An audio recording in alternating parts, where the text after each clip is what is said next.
మినప వడలు ఎలా తయారు చేసుకోవాలో ఈ వీడియోలో చూద్దాం.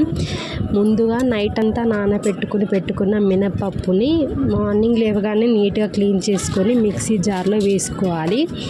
అందులో కొద్దిగా పచ్చిమిర్చి, కొంచెం అల్లం ముక్కలు, కొన్ని వెల్లుల్లి, రుచికి తగినంత ఉప్పు వేసేసుకొని మంచిగా మెత్తగా ఫైన్గా మిక్సీ పట్టేసుకోవాలి. ఇలా మిక్సీ పట్టేసుకున్న దాంట్లో కొద్దిగా కొత్తిమీర ఉంటే కొత్తిమీర కూడా వేసుకోవచ్చు, లేదు కాబట్టి నేను స్కిప్ చేసిన కొత్తిమీర. తర్వాతకి కరివేపాకు వేసి మంచిగా పిండిని మంచిగా మెత్తగా కలిపేసుకోవాలి.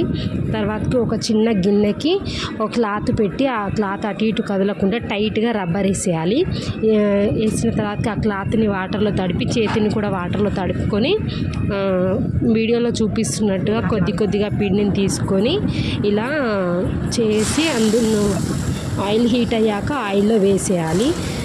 వేసిన తర్వాతకి 2 వైప్స్ మంచిగా గోల్డ్ బ్రౌన్ కలర్ వచ్చేలాగా మంచిగా కాల్చుకోవాలి.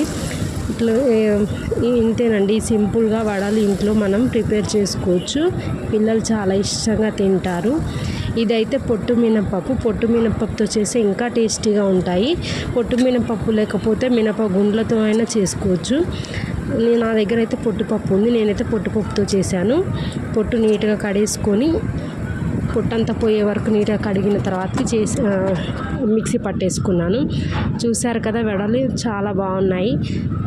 Please do like, share and subscribe. Thank you for watching.